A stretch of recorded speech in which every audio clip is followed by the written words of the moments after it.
Assalamualaikum warahmatullahi wabarakatuh. Waalaikumsalam. Ila hadratin Nabi Mustafa Muhammadin sallallahu alaihi wasallam wa ala alihi wa ashabihi ajma'in. Wa ila hadratin Sultan Al-Awliya Sayyidina Syekh Abdul Qadir Jilani Qaddas Nasir Al-Aziz. Wa ila hadratin Bashir Syekh Muhammad bin Rufina Mu'ad. Syekh Jayid Syekh Abdullah wa Syekh Manan Sadiq Sadari Ahmad Sadiq Sadari Ma'asum Sadari. Wa ila hadratin Syekh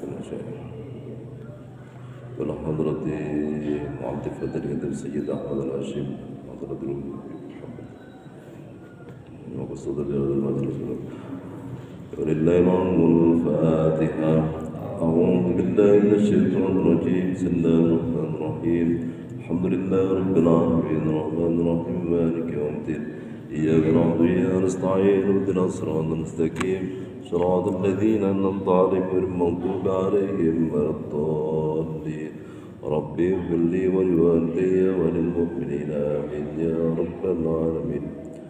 بسم الله الرحمن الرحيم. قال المحدث رحمه الله تعالى نفعنا بها بعلومه في الدارين آمين يا رب العالمين. Kanjeng Nabi dawuh di dalam kitab Mukhtarul Hadis, beliau mengatakan sholatul jama'ati taqtulu sholatul fardhi ay sholatul fardhi. Fardhi sanes fardhi pakai dal. Taqtulu bi 27 darajatan. Hadis ini sangat terkenal, ya sangat terkenal dan sering dibuat pujian sebelum sholat jamaah dilangsungkan. Yang artinya hadis ini sholatul jamaati utai sholat berjamaah minim 2 orang minim.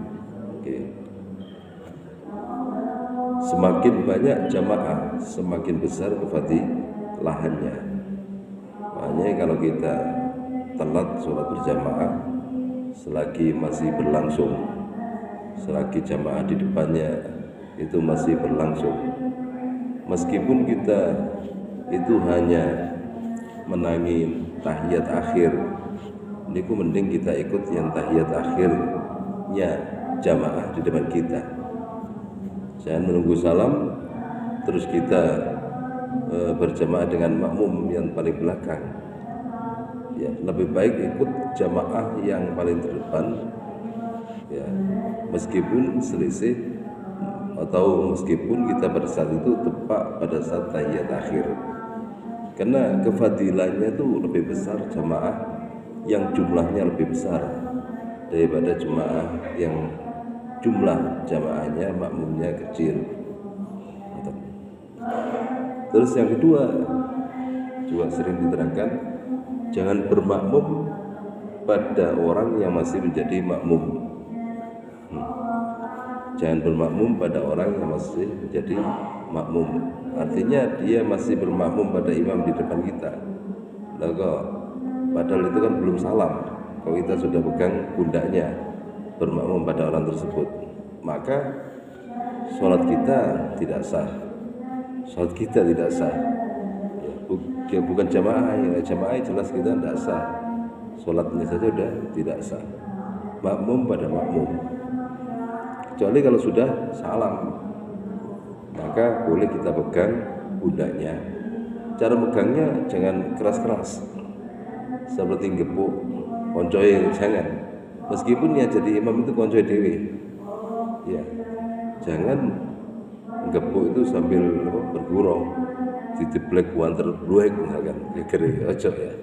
Cukup diodek titik ambil ujung jari-jari nyet sekiranya kerasa ya, nyet titik aja dikena cerdas aja, cerdas.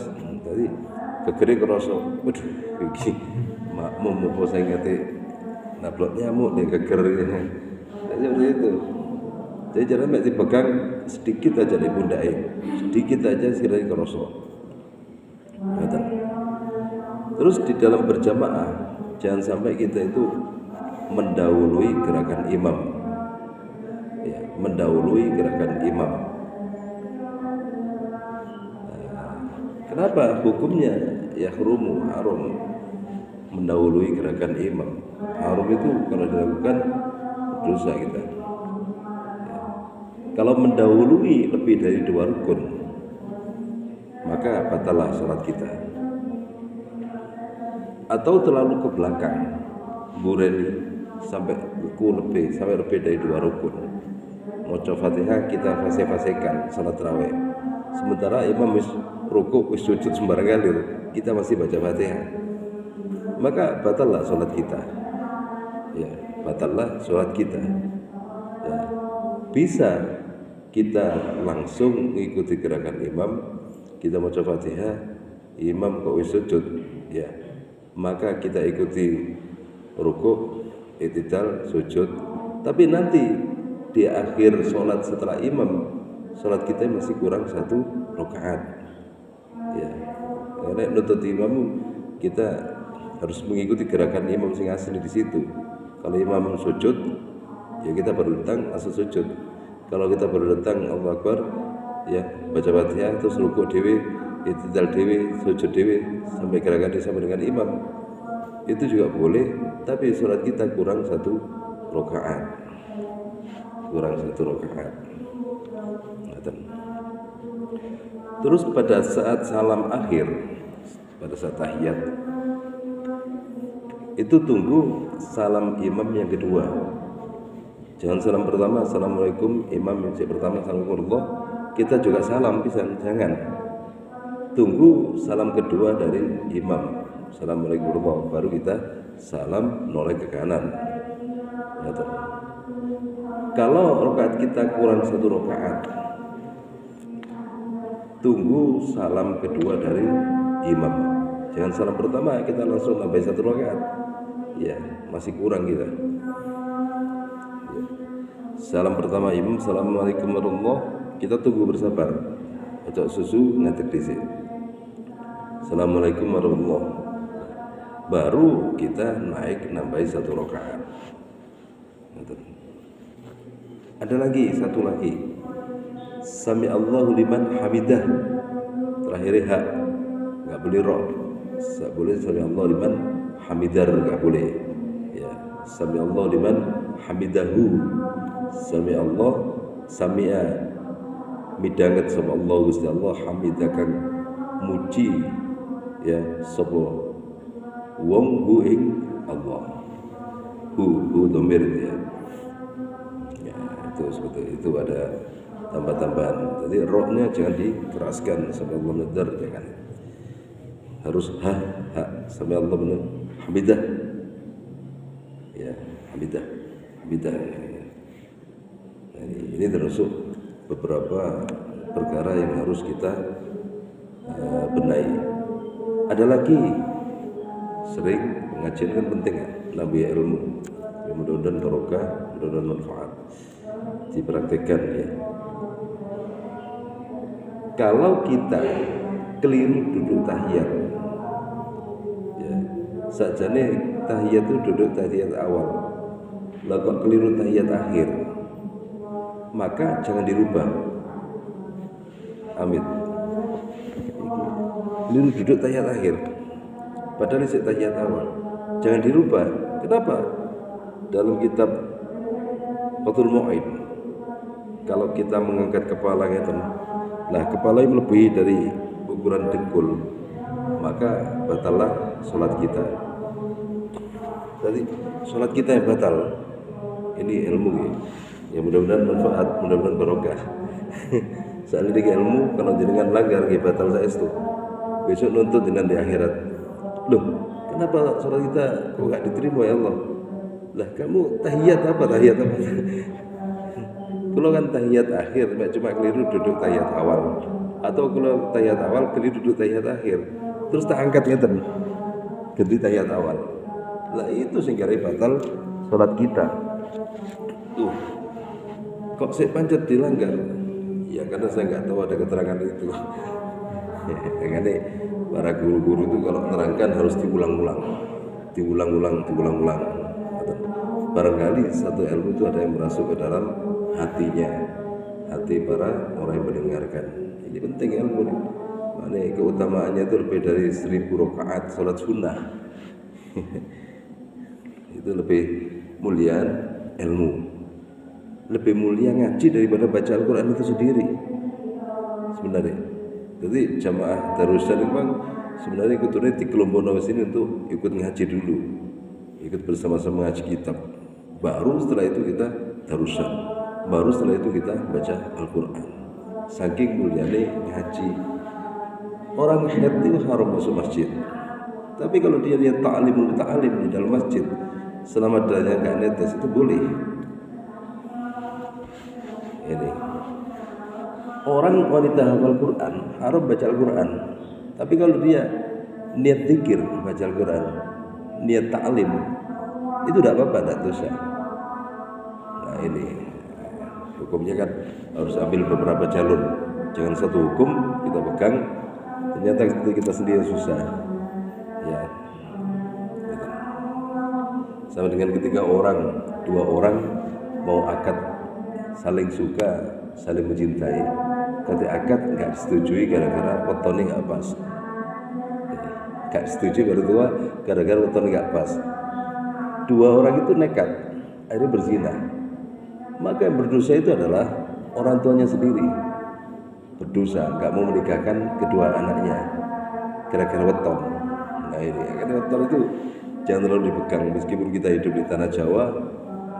Kalau pegang weton itu agak berbahaya, jangan dipegang, ambil jalur yang lain. Daripada anak ini berzina dan ini kategori wajib nikah, mending dinikahkan. Nah inilah nanti banyak jalur menuju kebaikan dikata. Nah, sholat berjamaah kata Rasulullah tabdulu sholatul fard, lebih utama, lebih afdal dibanding sholat sendirian. Ini kan sering kita terangkan, sholat sendirian itu pahalanya cuma satu, itu pun kalau diterima bagi Gusti Allah. Itu sholat sendirian di sini satu pahala, tapi kalau diterima bagi Gusti Allah. Kalau sholat berjamaah ini mesti diterima ya Gusti Allah. Misalkan semuanya nggak fasih baca Al-Quran, ada satu orang yang fasih baca Al-Quran, semuanya diterima. Misalkan semuanya nggak fasih, barisannya lurus, harus diterima oleh Allah. Barisan ini karet-karet gak ketemu koroni, misalkan barisan orang nggak ngerti agama, cuma salah satu orang itu khusyuk, semuanya diterima, itu berjamaah. Benar. Perbandingannya adalah bi'asrin bisaba'in wa ashrina, berbanding 27 apa nih derajatnya. Satu derajat sering kita terangkan kan berjarak antara bumi dan matahari, satu derajat 180 juta kilometer, satu derajat ping 27. Ini perkara sing gaib, makanya akal kita gak nembus. Dengan derajatnya sholat aja akal kita tidak nembus. Ya, bumi ini ya gak nembus. 27 derajat jarak antara orang yang sholat jamaah dengan sendirian. Jadi mau si jamaah itu ibarat numpak pesawat Rusia pun. Pesawat Rusia musuh wong sing mlaku deh, duduk niku. Sholat sendirian mlaku deh, duduk nang Curug Kasare nang Juanda atau nang Muarto melaku dari sini. Nah satunya si jamaah dari sini numpak pesawat Rusia. Ya, ngeten. Jaraknya seperti itu, jarak tempuhnya. Si melaku kita tutup mriki omahe Pak Rohman. Lah si numpak pesawat mang wis tutuk dindi san. Wis tutuk dindi, wis jauh. Agaknya jauh perbandingan derajatnya orang yang berjamaah dengan orang yang sholat sendirian. Ini. Terus kita usahakan jangan sampai meninggalkan sholat sesibuk apapun, sesakit apapun, sak loro-loro ya. Misalkan awak dhewe gak iso tangi blas, tetap jangan sampai tinggalkan sholat selagi akal kita sehat. Ya, soalnya wis akal kita diangkat itu udzur. Ya, itu udzur. Selagi akal kita sehat, jangan sampai tinggal sholat meskipun hanya ketap-ketip gerakan Allahu Akbar, Allah boleh. Wudu'e genti tayamum. Kalau misalkan kita nggak bisa jaga kesucian karena sakit, hormat waktu. Hormat waktu kalau kedisian meninggal, sholatnya nggak perlu dikodoi. Ya. Tapi kalau kita sehat, sholat yang kita hormat waktu tadi itu dikodoi. Inilah agama itu seperti itu, enak indah. Tapi kalau kita sakit, tidak sholat di akhirat, tambah lorong kabeh. Itunya lorong kabeh, di akhirat tambah lorong karena kita meninggalkan sholat. Rawahu riwayat itu Imam Bukhari, Imam Bukhari wa Muslim dan Imam Muslim ani bin Umar saking Abdullah bin Umar. Sana'iul ma'ruf taki masari as-su. Semakan Allah Al-Fatihah. Akhiran. Assalamualaikum warahmatullahi wabarakatuh. Waalaikumsalam. Aduh.